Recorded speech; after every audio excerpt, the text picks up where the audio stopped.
ప్రియమైన దేవుని పిల్లలారా, ఈరోజు మీరు ఈ వీడియో చూస్తున్నారంటే దేవుడు మీతో ఏదో మాట్లాడాలని అనుకుంటున్నాడు.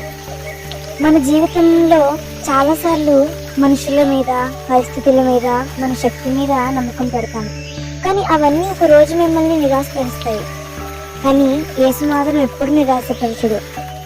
బైబిల్ చెప్తుంది, నీ హృదయం అంతటితో యెహోవాను నమ్ముము. సామెతలు 3:5. మన జీవితంలో సమస్యలు వస్తాయి, బాధలు వస్తాయి, ఒంటరితనం వస్తుంది. అప్పుడు మనం అడుగుతాం, యెహోవా నువ్వు ఎక్కడున్నావు? కానీ సత్యం ఏంటంటే యేసు ఎప్పుడు మన పక్కనే ఉంటాడు. మన కన్నీళ్లను ఆయన చూస్తుంటాడు, మన మౌన ప్రార్థనలను కూడా ఆయన వింటాడు. నువ్వు ఈ రోజు విరిగిపోయి ఉంటే, నీ హృదయం బాధతో నిండిపోయి ఉంటే ఈ మాట గుర్తుంచుకో, నిన్నే నమ్ముకున్నాను, నీ వంటి వారు లేరు.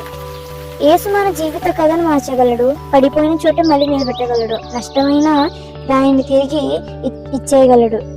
చాలా మంది అనుకుంటారు ఉపవాసం అంటే తినకపోవడం మాత్రమే అని. కాదు ప్రియులారా, ఉపవాసం అంటే దేవునికి దగ్గర కావడం, మన శరీరాన్ని తగ్గించి మన ఆత్మను బలపరచడం.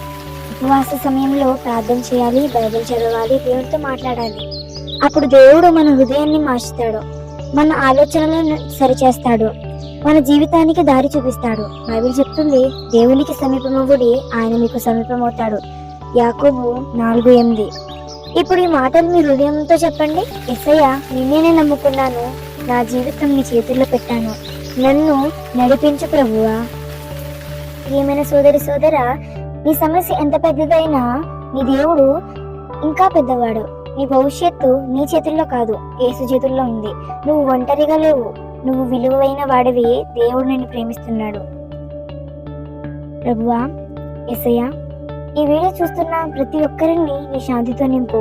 బాధలున్న వారికి ఓదార్పు ఇవ్వు, దారి తప్పిన వారికి మార్గం చూపు, బలహీనులకు బలం ఇవ్వు. ఈ నామానికి మహిమ కలుగునట్లు వారి జీవితాలను నడిపించు. యేసు నామములో ప్రార్థిస్తున్నాం తండ్రి, ఆమేన్. ఈ మాటలు మీకు ఆశీర్వాదంగా అనిపిస్తే లైక్ చేయండి, షేర్ చేయండి, సబ్స్క్రైబ్ చేయండి. 2 for Christ, యేసు ప్రేమను పంచుదాం.